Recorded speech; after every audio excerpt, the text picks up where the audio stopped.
Prezados irmãos, prezadas irmãs, que a paz de nosso Senhor Jesus Cristo esteja conosco hoje e sempre. Nós, neste dia, convidamos a todos para a reflexão em torno do assunto que nós estudaremos juntos.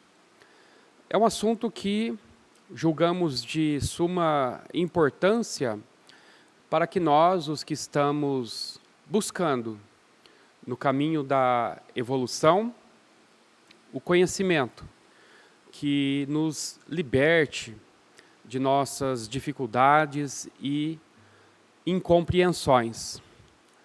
O tema que nós pretendemos abordar, os companheiros, as companheiras, haverão de encontrá-lo numa obra que se constitui em objeto desse nosso estudo. E essa obra é do conhecimento de todos os nossos amados ouvintes. É a obra da nossa querida e amada Ivone do Amaral Pereira, uma grande médium do seu tempo, que nos deixou substanciosos trabalhos no campo da mediunidade psicográfica. E essa obra é uma obra que, na virada do ano de 99 para 2000, ela foi eleita as 10 mais lidas clássico da doutrina espírita, cujo título é Memórias de um Suicida.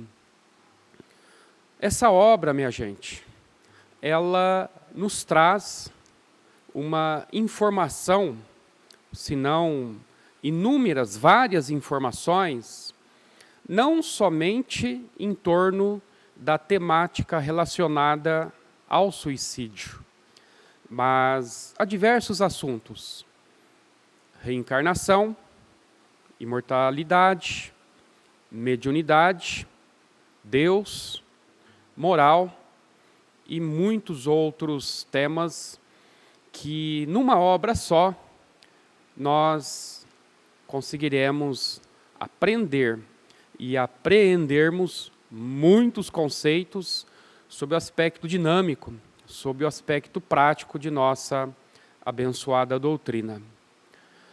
Nesta obra, nós observamos que o autor-personagem, que é Camilo Castelo Branco, que foi um grande escritor, crítico, historiador, romancista, poeta, de nacionalidade portuguesa. Ele nasceu no ano de 1825 e faleceu no ano de 1890. Portanto, no século de Allan Kardec. Esse personagem da literatura lusitana ou de Portugal, em função de vários problemas aos quais ele estava enfrentando já na sua idade senil, ele já estava com seus 65 anos de idade, não estava satisfeito com um problema que estava afetando um dos seus instrumentais de trabalho no campo da literatura. Os órgãos visuais. Os seus olhos, aos poucos, estavam entrando na fase da obscuridade, da ausência de luz. Camilo Castelo Branco estava ficando cego. Temperamento irascível, enérgico, orgulhoso, às vezes arrogante.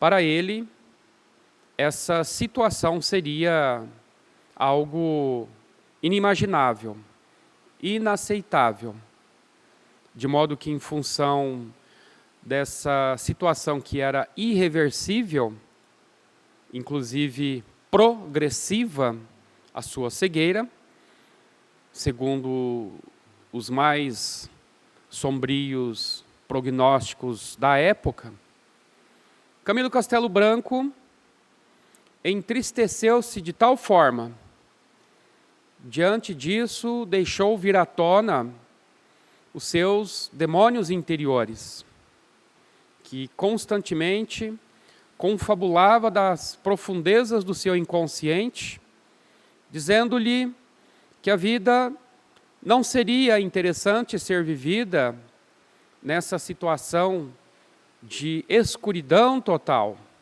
em que ele jamais poderia ver a luz deste mundo e sequer se deliciar com seus trabalhos literários. Essa ideia desanimada, angustiada, aflita, melancólica, foi tomando corpo na mente de Camilo Castelo Branco, a ponto dele atingir o ponto culminante do seu pensamento, que era sair, desaparecer de uma vez por todas, porque para ele, perante a sociedade na qual ele estava inserido, seria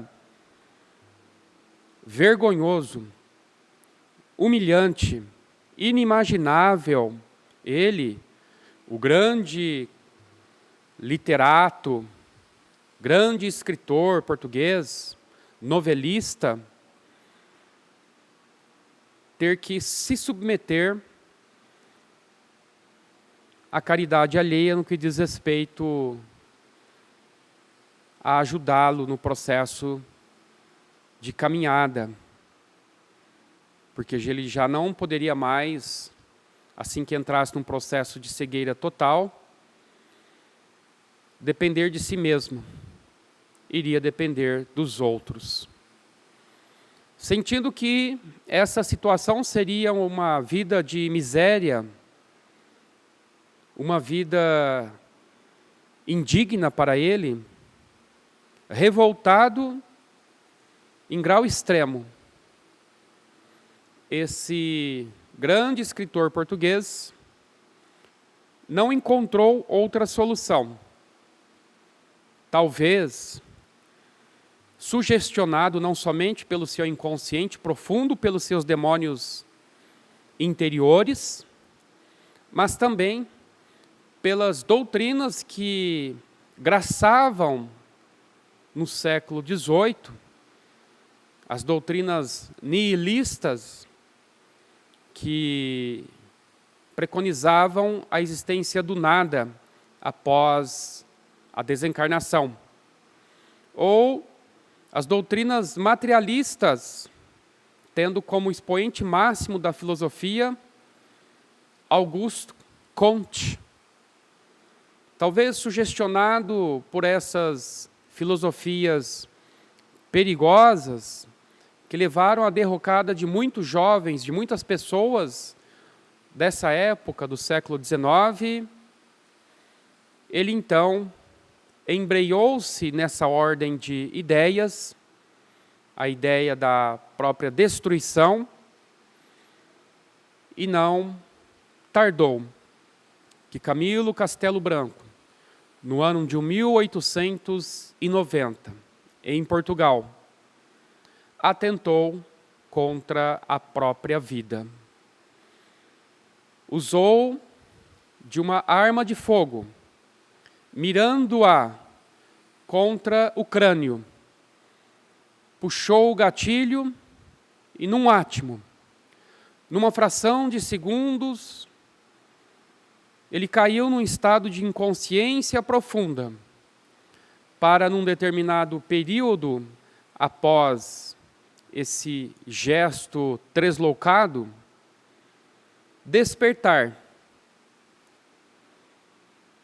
Mas para a sua imensa perplexidade, ele ainda continuava vivo. Uma das maiores decepções que um suicida encontra, invariavelmente será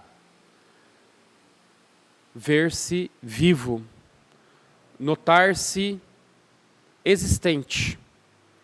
E isso se constitui, no momento de muita agonia e decepção, se não remorso, por saberem que,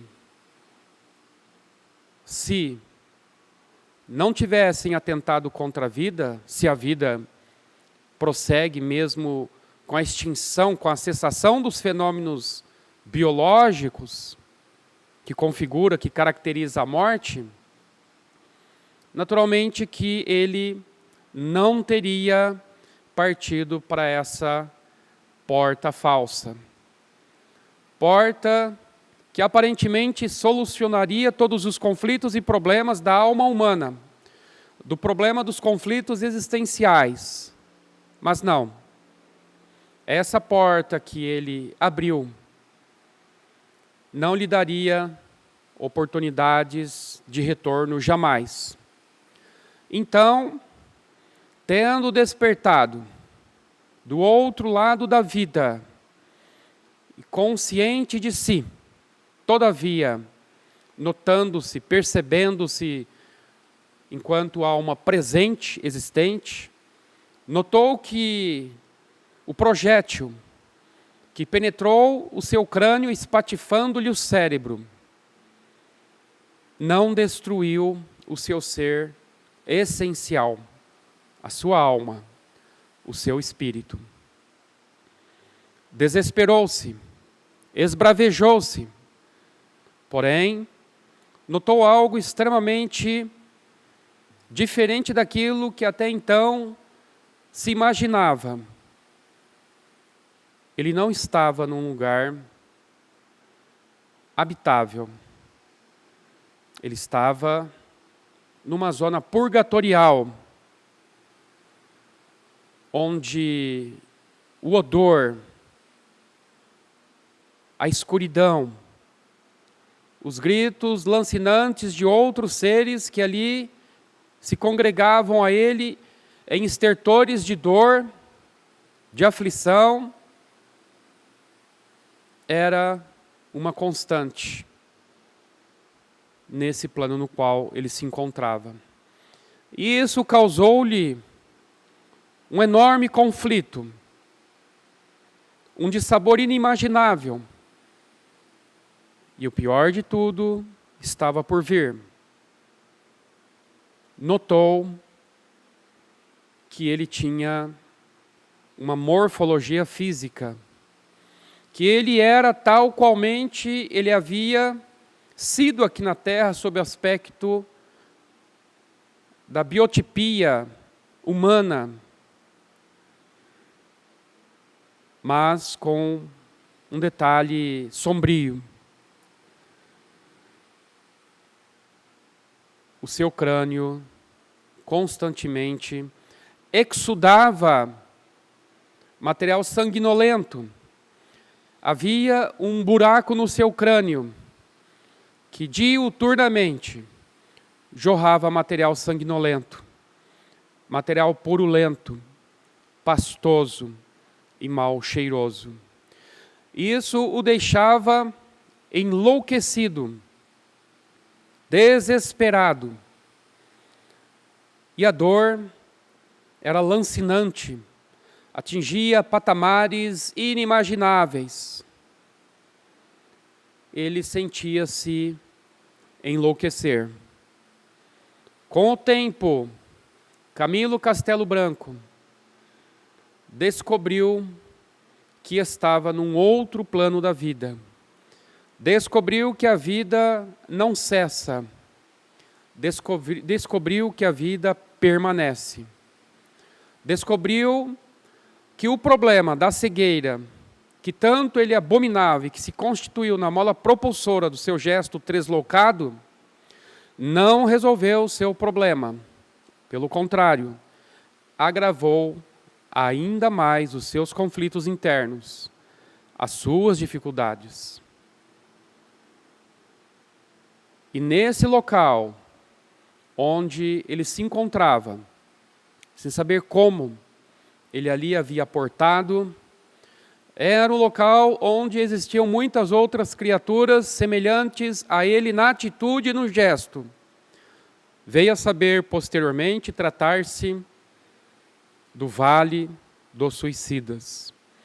Região trevosa, assustadora, onde não se via a luz do dia, onde não se via vegetação alguma, onde só se via um ambiente escuro, inóspito, mal cheiroso, sem aquela geografia que nós costumamos ver enquanto estamos aqui na Terra, diante das imagens paradisíacas que a natureza nos permite desfrutar, mas que às vezes, em função de nossas desatenções, não percebemos a obra divina.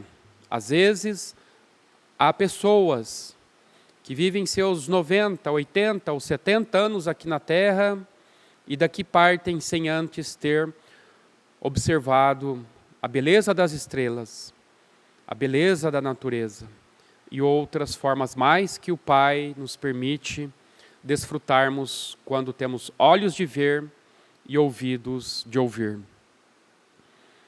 Camilo Castelo Branco, sabendo-se vivo, mais vivo do que quando estava na terra, porém, morrendo todos os dias com aquele balaço, com aquele chumbo no seu crânio, a produzir-lhe dores lancinantes.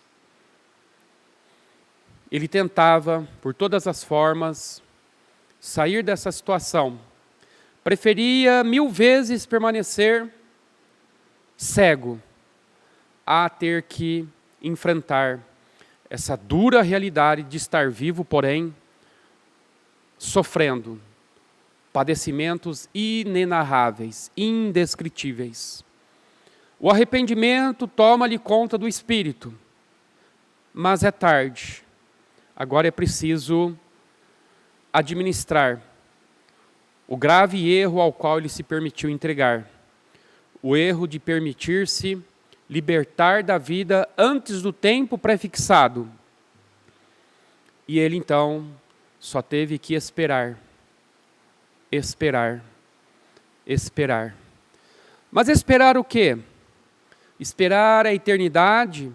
Para ele aquilo já era um verdadeiro inferno. Recordou-se das alusões feitas pelas religiões terrenas sobre um céu, sobre um paraíso e sobre um inferno. Imaginou-se num inferno e de fato era o local onde ele se encontrava. Um inferno de dor, de desolação, de tristeza. Era o inferno de Dante com seus 9 círculos a congregar os pecadores aqui da terra. E ele então não sabia o que fazer. Para agravar ainda mais as suas dores terríveis. Outros companheiros de desdita, de malfadada decisão, outros suicidas ali também habitavam, aos milhares, aos montões, que ao invés de cada qual viver a sua própria situação de agonia no silêncio, alguns lançavam-lhe à cara vitupérios, acusações, abominações, chamando-o de assassino, de criminoso, chamando-o de orgulhoso, de suicida. E teve até momentos, segundo a narrativa desta obra, Memórias de um Suicida, em que Camilo Castelo Branco, deixando-se influenciar pelos seus instintos de violência, de beligerância, de resposta a essas agressões verbais, não hesitou, quando sentiu explodir a sua pouca paciência, e partir para os socos e pontapés, para a luta corporal com aqueles os seus companheiros de infortúnio, de desdita, de dor. E o tempo foi passando. E as dores, continuando no mesmo patamar, não cessavam. O mau cheiro, a fome, o frio. E uma das dores talvez mais difíceis, a saudade dos seus entes amados, os que ficaram aqui na terra, os que, depois desta morte trágica, mergulham numa névoa de pranto irrefreável, de muita tristeza e aflição, porque são pegos repentinamente com uma trágica situação daquele seu parente, que não conseguindo resistir às adversidades da vida e não enxergando o esforço que a família realiza para dar-lhe cobertura, dar-lhe calor, dar-lhe amor, dar-lhe companhia, muitos os que se entregam ao suicídio, depois acabam se arrependendo amargamente por terem deixado na retaguarda da vida um rosário de dor, de tristeza e de espinheiro no coração daqueles seus entes amados, esposas, maridos, filhos, pais, amigos, todos, sem exceção, sofrendo terrivelmente pela partida brusca, violenta e voluntária daquele ser que não enxergou na família o suporte, o apoio que pudessem, como de fato estavam dando o auxílio, o amparo e tudo mais que eles não estavam enxergando, sentindo-se isolados, solitários e vazios. Transcorrido um bom tempo, e segundo o relato na obra Memórias de um Suicida, Camilo Castelo Branco permaneceu em solo umbralino por mais de uma década, sofrendo diuturnamente os reflexos da sua conduta, da sua atitude, da sua aflição, da sua rebeldia. Mais de uma década no vale dos suicidas, padecendo toda sorte de dor e horror. Chegou um determinado instante que a providência divina, por intermédio desses espíritos amigos, benfeitores amoráveis, que incansavelmente trabalham em regiões umbralinas das sombras, que mantêm instituições hospitalares em solo umbralino, eis que à mercê da misericórdia de Deus, Camilo Castelo Branco, dentre outros companheiros de infortúnio e aflição, foram dali retirados e levados para uma instituição denominada Hospital Maria de Nazaré. Hospital esse mantido pela Mãe Santíssima de Nosso Senhor Jesus Cristo, com vistas ao auxílio a estes os que voluntariamente desertaram da vida pelo gesto translocado de matar-se sem morrer. E esse hospital, existente em solo umbralino, dirigido por eminentes entidades de alta evolução moral e intelectual, tem toda uma metodologia de tratamento perispiritual, médico, pedagógico, psicológico, para o tratamento desses espíritos em situação de autoflagelo provocado pela desencarnação desejada ou o suicídio. Ali, Camilo Castelo Branco foi medicado, tomou banho, alimentou-se e, com o tempo, foi matriculado em um curso intensivo de preparo para a vida física, para uma nova oportunidade existencial. Imaginemos nós, se Deus fosse esse Deus pintado pelas religiões ortodoxas, tradicionalistas, que pintam a imagem de um Deus que, diante de quaisquer resvalo dos seus filhos, mandasse-os para o caldeirão de fogo do inferno, a ficarem diuturnamente à mercê do tridente de Satanás, Beelzebu e de todo o seu arsenal de demônios. Mas não, nós aprendemos com o codificador Allan Kardec, juntamente com os espíritos amigos, que Deus é um Pai de amor, que Deus é um Pai de bondade e misericórdia sem fim, que não relega aos seus filhos o inferno de fogo,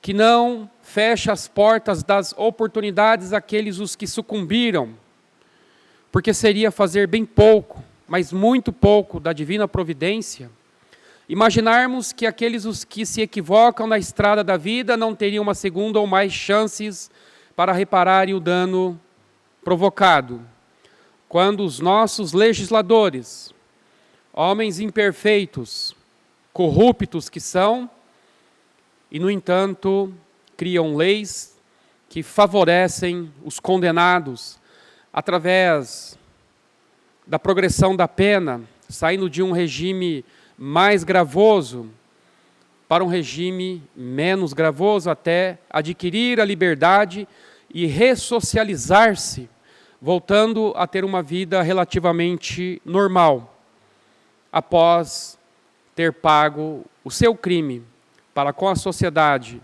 para com o Estado. Seria fazer muito pouco de Deus.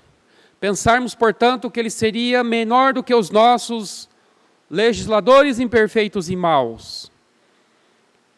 Mas não, minha gente.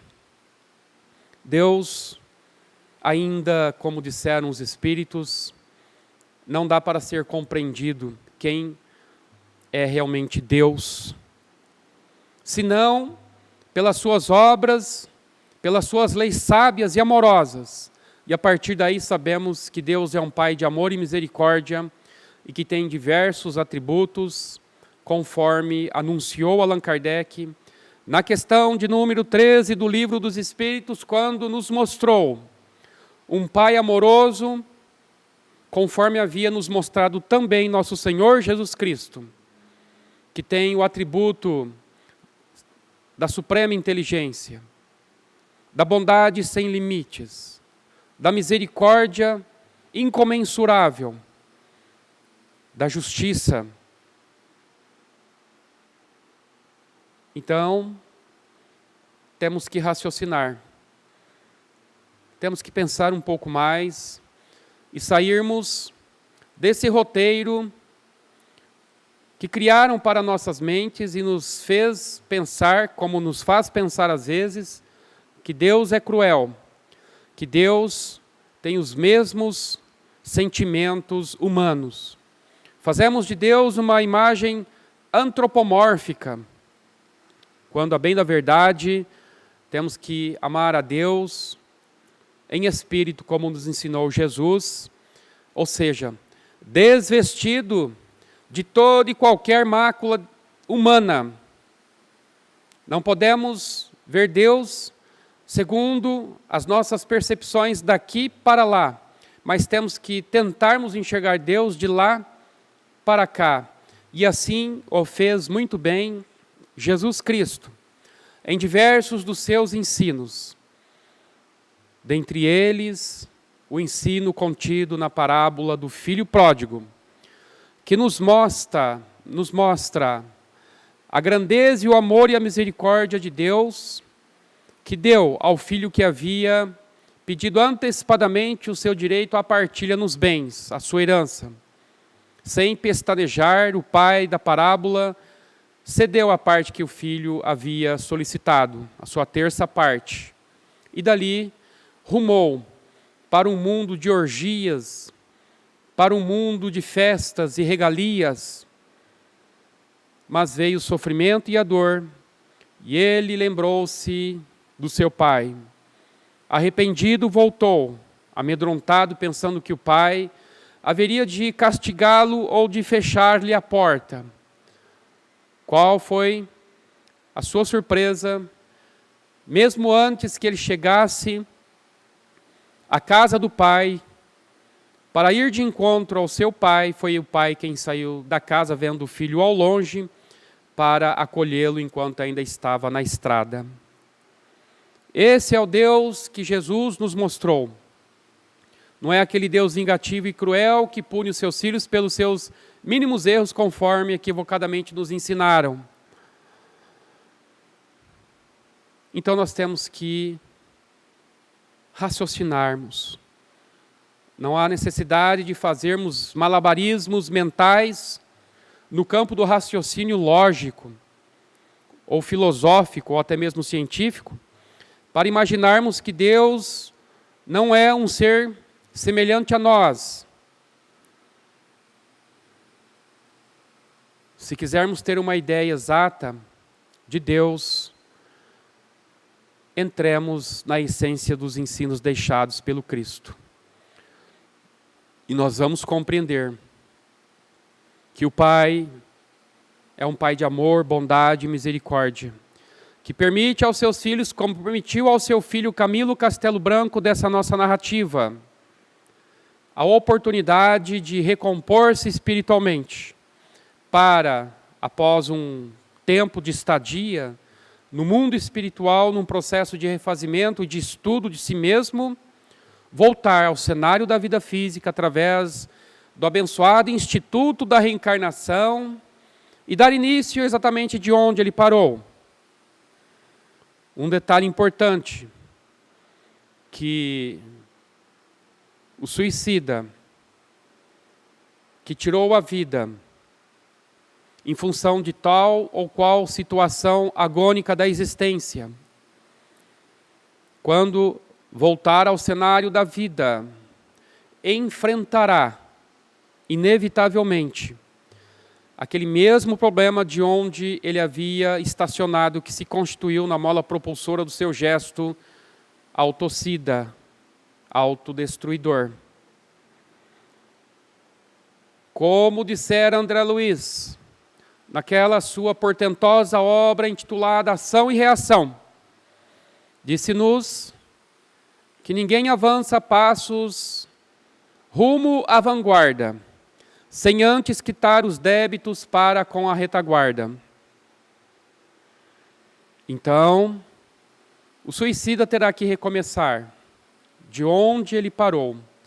Enfrentará naturalmente as mesmas causas que o levou a cometer o suicídio, para que ele passe por essa tarefa, por essa prova, que seja da paciência, da resignação, da humildade, da serenidade e da compreensão.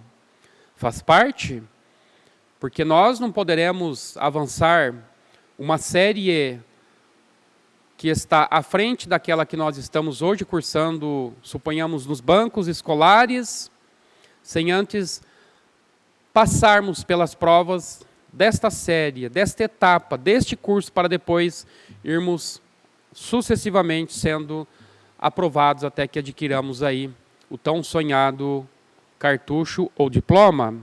Assim sucede com todos aqueles, os que sucumbem por falta de paciência, de compreensão e serenidade diante das adversidades da vida.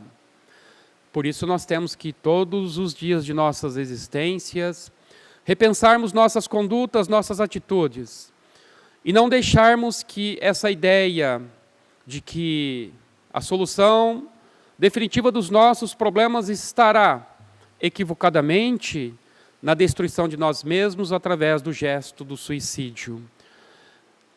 A lição, a leitura, a história e o exemplo de Camilo Castelo Branco nos mostra que isso não é verdade.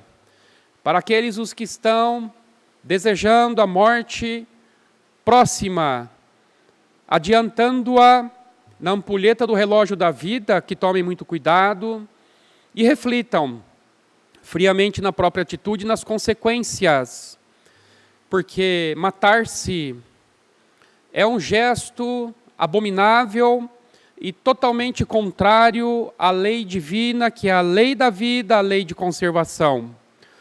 Quando vemos no livro de Deuteronômio, cuja autoria é atribuída a Moisés e que compõe o Pentateuco bíblico, ali, quando se narra que Moisés recebeu lá no Monte Sinai a tábua das 10 leis, ou os 10 mandamentos, qual é o mandamento contido, um dos mandamentos contidos ali? É não matarás. Não matarás não quer dizer que nós não devemos matar ao nosso semelhante. Quer dizer isso também, é óbvio. Mas quer dizer também não matarás a si mesmo. Portanto, todo aquele que mata a si comete uma infração ao código divino, que é o código da vida. É o código da lei de conservação, conforme nós vemos no Livro dos Espíritos. A lei de conservação é estudada por Kardec juntamente com os espíritos amigos. Lei essa que se constitui no instinto que existe em todo ser vivo, visando conservar-lhe a vida. E aí perguntou Allan Kardec aos espíritos amigos qual é a finalidade dessa lei de conservação, qual é a finalidade desse instinto que nós temos que nos conserva a vida. E a resposta não poderia ter sido outra, senão, disseram os espíritos a Kardec, que esse instinto de conservação tem por finalidade conservar a vida de todos vocês, para que vocês possam colaborar com a divina providência. Olhem só, aqueles, portanto, os que saem da vida pelo gesto tresloucado do suicídio, atentam flagrantemente contra essa meta estabelecida por Deus a todos nós, seus filhos, de colaborar com Ele na progressão, no desenvolvimento e no bem-estar uns dos outros.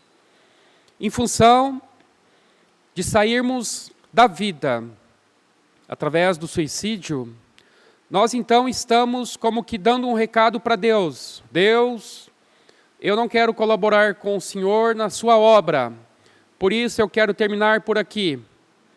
E em função disso, recordando Jesus, lá no Vale do Getsemane, quando num dado momento, Judas beija a face de Jesus, a anunciar num sinal que aquele seria o Messias a quem os soldados deveriam prender, Pedro, num gesto instintivo, retira a sua espada e atira-a contra o soldado Malcom, decepando-lhe a orelha, quando então Jesus o repreende a Pedro, dizendo-lhe o seguinte: Pedro, embainha a tua espada, porque quem com o ferro fere, com o ferro será ferido. É Jesus estabelecendo a lei de causa e efeito, nos mostrando que não existe qualquer ação que não gere, que não produza uma reação no mesmo sentido, na mesma intensidade e na mesma intenção. Nos mostrando, portanto, aqueles os que atentam contra a vida estarão fatalmente à mercê desta lei de causa e efeito, que se constitui numa lei que projetará no tempo e no espaço existências duríssimas, difíceis, porém necessárias, para aquele calceta, para aquele espírito que não resolveu se resignar na fé, no amor, na tolerância, na compaixão e na misericórdia de si ou de outrem. E Camilo Castelo Branco encerra essa sua obra, mostrando-nos que depois de quase 50 anos, permanecendo nessa instituição hospitalar denominada Maria de Nazaré, ele viria à Terra, num processo reencarnatório, a enfrentar numa existência de expiação e provas as atitudes, os reflexos do seu gesto impensado, para que ele pudesse, a partir daí, recompor-se com a lei divina, violada por conta de um ato de rebeldia e de imaturidade. Portanto, todos nós, os que queremos obter os galardões celestes, é preciso ter força, é preciso ter fé, é preciso ter foco na vida. Não nos esquecermos que as dificuldades são transitórias.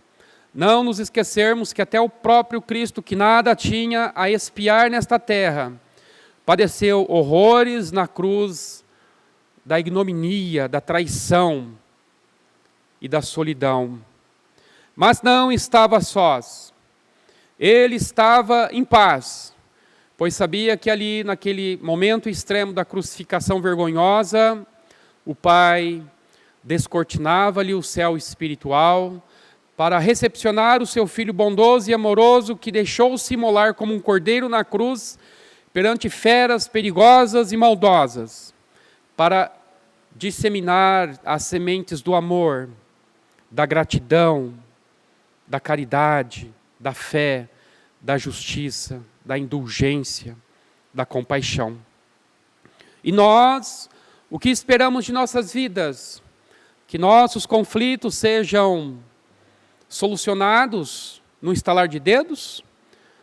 Ora, reflitamos, somos espíritos multimilenários, que fracassamos desastradamente em outras épocas existenciais e que talvez estejamos fracassando na presente.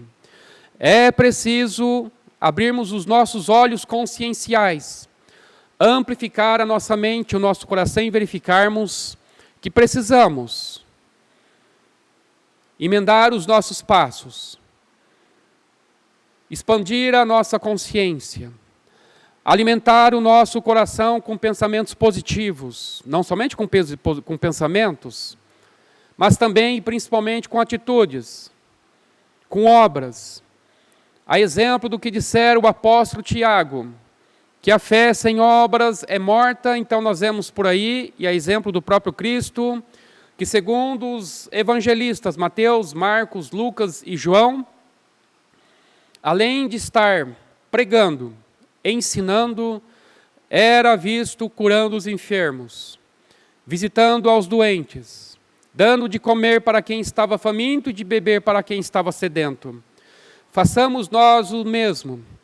Se porventura sentirmos a aridez tomar conta de nossas mentes e corações, e sentirmos esse vazio existencial por conta dos conflitos vários aos quais estamos atrelados, não desanimemos, reflitamos, e não deixemos que os demônios interiores semeiem as sementes das ideias autocidas, autodestruidoras, que se assim for, haveremos de deixar que essas ervas daninhas no campo de nossa mentalidade cresçam, abafando os nossos possíveis pensamentos de libertação, fazendo com que nos chafurdemos no chão de nossas tristezas e angústias profundas, a ponto de nos automatizarmos à mercê dessas influências perpetradas por esses gênios das trevas que querem que nós nos percamos no caminho da vida. É o orar e vigiar conforme anunciou Jesus. Nós temos que orar, vigiar, especialmente nos tempos aos quais estamos enfrentando, tempos de dificuldade, tempos de aflição, tempos de angústia, tempos de pandemia. Mas tudo passa, com exceção do amor, bondade e misericórdia de Deus para com todos nós, os seus filhos. Então, lembremos-nos, antes de pensarmos que a vida é ruim, antes de pensarmos que ninguém nos ama, antes de pensarmos que estamos na solidão, olhemos um pouquinho mais ao nosso derredor e notaremos que não estamos a sós. Essa solidão é causada por nós mesmos em função do distanciamento a que nos permitimos entregar. Assim como a parábola do filho pródigo, ele distanciou-se do pai e não foi o pai que distanciou-se dele. Foi um desejo dele pegar a sua terça parte na herança e partir para o mundo. Lá padeceu, sofreu, passou fome, sede, frio e humilhação. Mas isso mostra que ele jamais haveria de ficar no desamparo se voltasse ao seio do Pai querido e ali fosse recebido com festa, como aconteceu na parábola do filho pródigo. Todos nós somos filhos pródigos. Se erramos, e daí? Não nos perturbemos, não nos culpemos, porque há sempre oportunidade para aquele, o pecador que se arrepende, como disse Jesus, que há mais festa e alegria nos céus para o pecador que se arrepende do que para o não pecador. Isso porque ele já está fazendo o que deve ser feito. Então Deus sempre festeja a nossa viagem de retorno para o seu seio amoroso, compassivo e misericordioso. Portanto, lembremos-nos, a vida é bela, todos nós somos amados, somos queridos. Às vezes, basta que mudemos um pouco o foco de nossas percepções, que muitas das vezes estão viciadas em nossas próprias imperfeições íntimas. É comparar-se, por exemplo, como aquele que usa um óculos escuro e sai pelas ruas da cidade dizendo: meu Deus, que cidade sem brilho, que cidade escura. Mas basta simplesmente, num gesto simples, desta pessoa tirar os óculos que ela verá a vida tal qualmente ela é. Bela, colorida, maravilhosa, incrível. Não vale a pena matar-se. Como Camilo Castelo Branco concluiu depois que não valeu absolutamente nada querer sair da vida, porque a vida só lhe trouxe mais dificuldades, dores e horrores no campo do sofrimento inenarrável. Paz a todos, um forte abraço e que Jesus nos abençoe e ampare hoje e sempre.